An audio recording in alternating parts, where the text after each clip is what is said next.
চাচাতো ফুপাতো ভাই বোনের ছেঁড়া কাপড় একটা সময় সেলাই করে করে পরেছি। 5 বছর হাই স্কুল জীবনে কখনো নতুন একটা স্কুল ড্রেস জুটেনি আমার। চাচাতো ফুপাতো বোনেরা বাদ দিয়ে যেই জামা রেখে দিত ওই জামাটাই আমি পরে স্কুলে যেতাম। সবাই টিফিনে বাড়ি যেত, খাবার খেত, আর আমি স্কুলের শেষ বেঞ্চে চুপ করে বসে থাকতাম। 5টা টাকা খাবার খাওয়ার জন্য দেবে এমন একটা মানুষ আমার ছিল না। হ্যালো এভরিওয়ান, আসসালামু আলাইকুম। কেমন আছো তোমরা সবাই? Welcome my new blog video. তোমাদের সকলকে স্বাগত জানাচ্ছি। আমি মার্জিয়া। বৃষ্টি হচ্ছিল প্রচুর পরিমাণে, তাই অপেক্ষা করছিলাম কখন বৃষ্টি থামবে। বৃষ্টি থামার পরপরই আমি জানালা দরজাগুলো বন্ধ করে দিচ্ছি।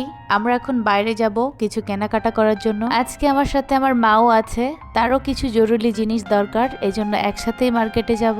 শহরের মার্কেট থেকে আমার বাসা খুব বেশি দূরে না, এই তো ইজি বাইকেই চলে যাচ্ছি, মাত্র 5 মিনিট লাগবে। বৃষ্টির দিনগুলোতে শখের বাইকটা আর বের করতে ইচ্ছা করে না। আসলে নিজের কষ্ট করে কেনা প্রত্যেকটা জিনিসই আমাদের কাছে অনেক বেশি মূল্যবান। এখন এই সুখের দিনগুলোতে এসে কেন এত অতীতের দুঃখের কথাগুলো আমার মনে পড়ে যায় আমি জানি না। তবে এই পুরা বর্ষাকাল জুড়ে আমার মনের ওপর দিয়ে কি যে ঝড় তুফান চলবে সেটা আমিই জানি। বৃষ্টি হলে কেন জানি না অতীতের নিজের পুরাতন কথাগুলো অনেক বেশি মনে পড়ে যায়। এমন একটা সময় ছিল আমার জীবনে, যেই সময় আমার মায়ের একটা ক্ষমতা ছিল না আমাকে একটা নতুন জামা কিনে দেবে।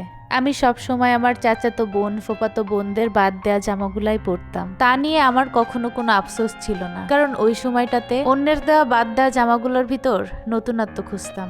ওটাই আমার কাছে অনেক বেশি ছিল। কখনো কারো নতুন জামা পরা দেখে আমার হিংসাও হয়নি বা কখনো আফসোসও হয়নি। তবে একটা কথা সবসময় মনে হতো, একদিন আমারও অনেক নতুন জামা হবে, আমিও অনেক অনেক জামা কিনবো। স্বপ্ন পূরণের পথগুলো না কখনো সহজ হয় না। অনেক পথ, অনেক ত্যাগ তিতিক্ষার পর সেই পথের দেখা পাওয়া যায়। জীবনে কিছু কিছু স্মৃতি কখনোই ভুলবো না। তাই পৃথিবী যদি আমার হাতের মুঠোয় চলে আসে তারপরেও না। দুনিয়াতে যত বড়ই মানুষ হও না কেন তুমি, যত বড়ই তোমার পরিচয় হোক না কেন, যত বড় জজ ব্যারিস্টার যাই হয়ে যাও না কেন, তুমি যদি কখনো নিজের অতীত নিজের শিকড়কে ভুলে যাও তাহলে তুমি কখনোই একটা ভালো মানুষ হতে পারবে না। আমি যখন স্কুলে পড়তাম আমার খুব মনে আছে, যখন আমি ক্লাস 6-এ উঠছি তখন থেকেই আমার চাচাতো ফুপাতো বোনেরা যখন আমার ওপরের ক্লাসে উঠতো প্রতি বছর ওদের বাদ দেয়া স্কুল ড্রেসটাই আমি পরতাম। আমি কখনো একটা স্কুল ড্রেস বানাইনি 5 বছরের ভিতর। মাঝে মাঝে পুরাতন জামাগুলো অনেক সময় ছেঁড়াও থাকতো, তখন আমার আব্বু সেগুলো সেলাই করে দিত। আমার আব্বু একজন নামকরা দর্জি ছিলেন। ব্রেন স্ট্রোক করার পর থেকে উনি আর দর্জির কাজগুলো প্রপারলি করতে পারেন না। চিন্তা করতে পারেন একটা পুরুষ মানুষ ছাড়া 4টা বাচ্চা মানুষ করা কতটা কষ্টের। আমার মাকে কত যে কষ্ট করতে দেখেছি নিজের চোখে, সেগুলো এখন মনে পড়লে আমার চোখ বেয়ে শুধু পানি আসে। বাপের টাকা পয়সা না থাকলে সন্তানদের যে কি পরিমাণ অবস্থা খারাপ হয় সেটা আমি খুব কাছ থেকে দেখেছি। বাপের টাকা না থাকলে চাচা চাচি ফুপা ফুপু মামা খালা কারোর কাছেই না কোনো কদর থাকে না। সেই সব সন্তানেরা হয় সব থেকে বেশি অবহেলিত। এখন যদি আমার কোটি কোটি টাকাও হয়ে যায়, আমি কি কখনো আমার সেই শৈশবটাকে ফিরে পাবো যা আর 5টা মানুষের সাথে হয়? সেই দৃশ্যগুলো কি কখনো আমার চোখের সামনে থেকে মুছে যাবে? যে দিনটা ছিল ঈদের দিন, যেখানে সবাই তার বাবা মার দেওয়া নতুন কাপড় পরে ঘুরতে বের হয়েছে, আর ঠিক সেই দিন আমার মা তার শখের শাড়িটা কেটে তার আঁচলটা দিয়ে আমাদের 2 বোনকে জামা বানায় দিছিল। আমার চাচারাও মাঝে মাঝে ঈদের সময় আমাদের ঈদের কাপড় কিনতে টাকা দিত, কিন্তু সেই টাকা দিয়ে কখনো আমরা 6 জন একসাথে নতুন কাপড় পরে ঈদ করতে পারি। তোমাদের ভাইয়ের সাথে বিয়ের পর আমার সেই স্বপ্নটা পূরণ হয়েছে। সবাই মিলে একসাথে নতুন কাপড় পরে জীবনে প্রথম ঈদ করেছিলাম সেদিন, কিন্তু আমার বোনটা সেটা দেখে যেতে পারিনি। আমার পরের যে বোনটা ছিল মৌ, ও আমার 18 মাসের মাত্র ছোট। আমার সেই বোনটা মারা গেছে সুইসাইড করে। অভাব আর অবহেলা এই 2টা জিনিস যখন একসাথে এসে দাঁড়ায় তখনই বোঝা যায় জীবনটা ঠিক কতটা কঠিন। বাবা অসুস্থ হয়েছে, কিন্তু তারপরও যদি একটা বড় ভাই থাকতো যে আমাদেরকে আগলে রাখতো, তাইলে হয়তো বোনটাকে হারাই ফেলতাম না। আমাদেরকে আগলে রাখার একটা মানুষ হইতো, আমাদের একটা গার্জিয়ান হইতো।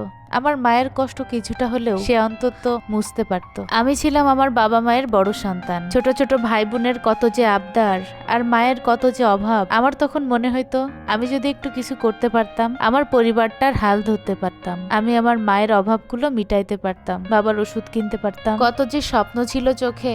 মাত্র 14-15 বছর বয়সে তখন কোনো উপায় ছিল না। আমার বাবার মাথায় সমস্যা ছিল। প্রায় স্কুল থেকে এসে দেখতাম আমার আব্বু আমার আম্মুকে অনেক মারধর করছে। আমার মা উঠতে পারতেছে না, অসুস্থ। তখন যে আমার মনের উপর দিয়ে ঠিক কি ঝড়টা চলতো সেটা আমি তোমাদেরকে কখনো বললে বুঝাইতে পারবো না। আমার জীবনের সব থেকে বেশি কষ্টকর মুহূর্তগুলোর ভিতর একটা ঘটনা হলো যখন আমার আব্বু এসে আমার কাছে 10টা টাকা চাইতো চা খাওয়ার জন্য।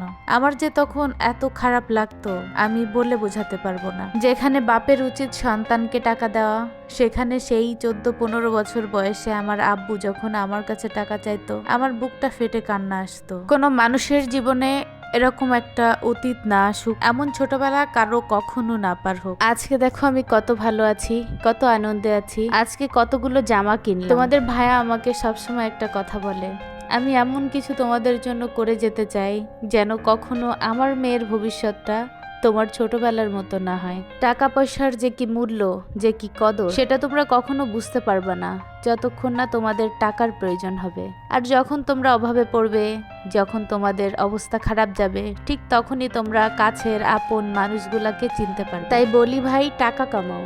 তোমরা যারা কোনো ভাইয়েরা আমার ভিডিওটা দেখছো তাদেরকে বলবো, যদি তোমাদের ডিভোর্সও হয়ে যায় তারপরও নিজের সন্তানকে কখনো এমন একটা অসহায় অবস্থায় ফেলো না যাতে তার দিন ফেরার পর সেই তিক্ততা, সেই কষ্ট তাকে সারা জীবন বুকে নিয়ে বয়ে বেড়াতে হয়। মানুষের দুঃখের দিন না সারা জীবন থাকে না।